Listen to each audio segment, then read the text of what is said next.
Hello guys, welcome to my channel. Today I will be reading Mr. Large in Charge by Jill Murphy. Anyways, let's start the book. First page. So here we have some illustrations. I'm not sure. I don't know if there's an illustrator. Okay. Mrs. Large opened one eye and peered out at the morning. She forced open the other eye, dragged herself out of bed, and set off downstairs to the kitchen, where Mr. Large had kindly started the children on their breakfast. "You look ghastly, dear," said Mr. Large. "Don't say that to Mummy," said Laura indignantly.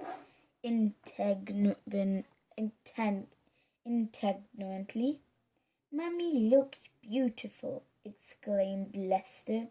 "Boo for Mummy," cooed the baby. "Yes, of course Mummy's beautiful," said Mr. Large. "I meant she doesn't look well. Are you feeling all right, dear?" Let's see.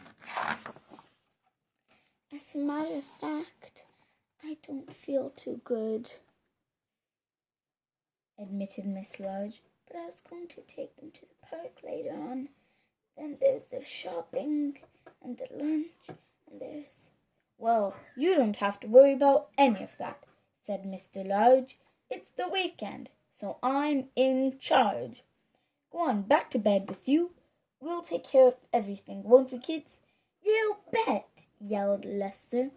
Miss Large trudged back upstairs, clutching a nice hot water bottle, and sank back into bed, which was still warm. "What a treat," she said.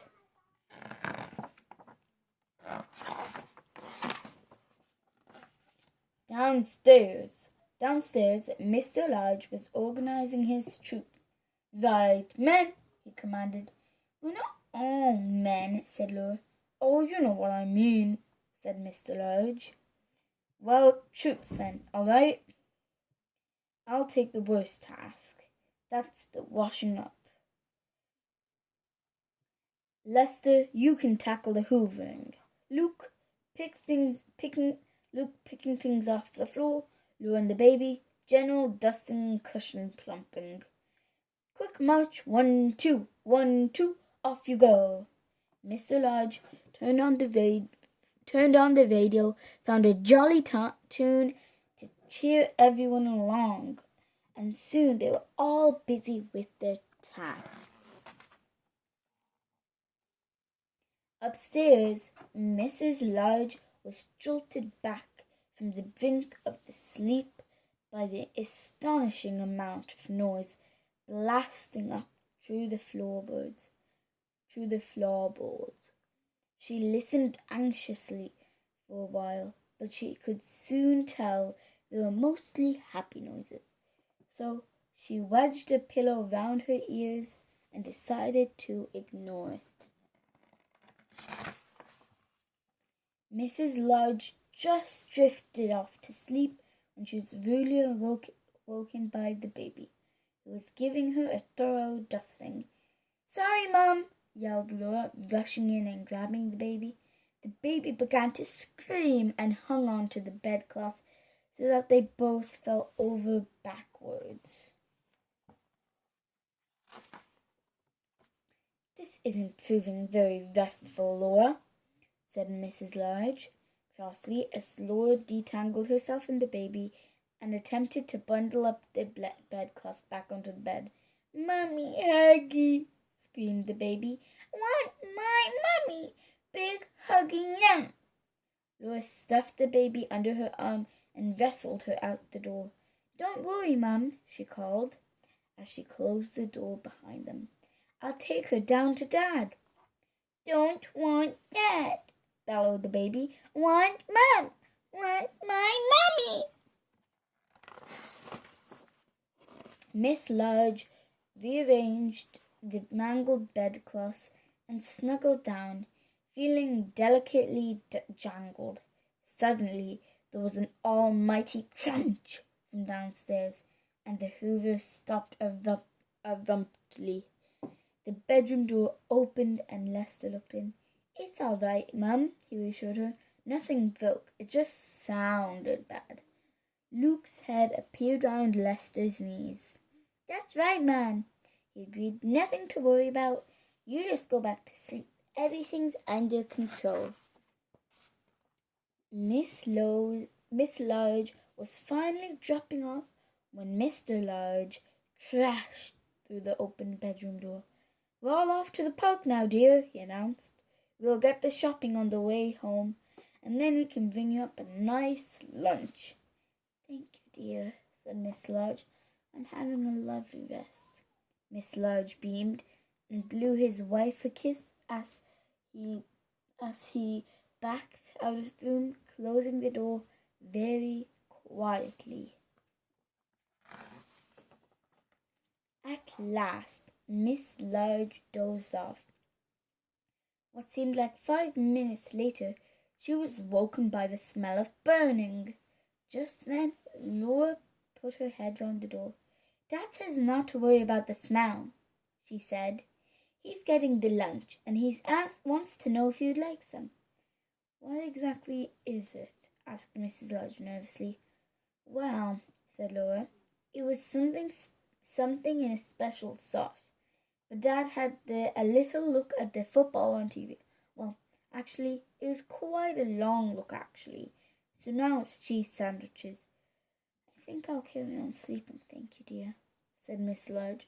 "Perhaps I can join in at tea time." "Rightio," said Laura, slamming the door as she rushed off to tell Dad. Miss Large closed her eyes and tried to relax. What seemed like 3 seconds later, the door crashed open again and all the children came charging in. "We're going to play football with Dad," yelled Lester.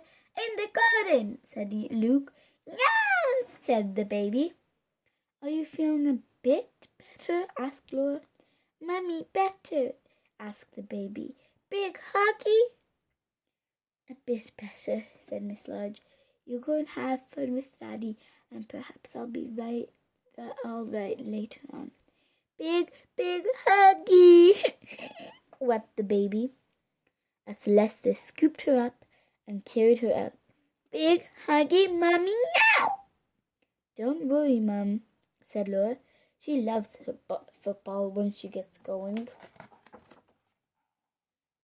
The door slammed shut for the 100th time. Miss Large winced and slithered down under the covers. Joyful sounds came drifting in from the garden, and Miss Large smiled contentedly.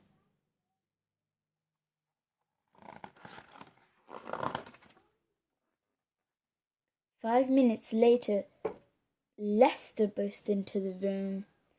"Dad says where are the bandages?" he yelled. "Don't worry, Mum, it's not the baby. Dad tripped over the rake on top of the bathroom cabinet," said Miss Large weakly.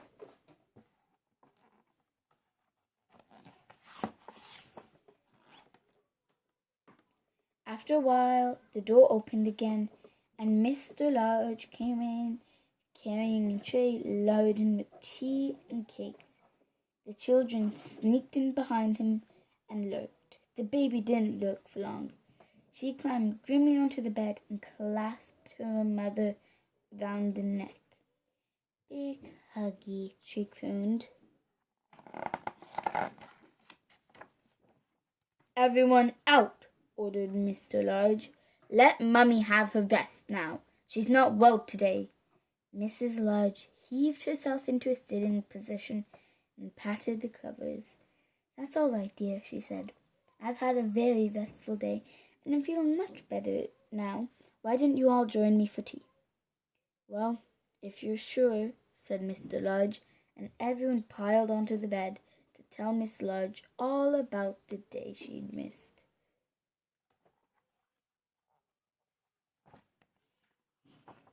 The end. Okay, so this was a nice story.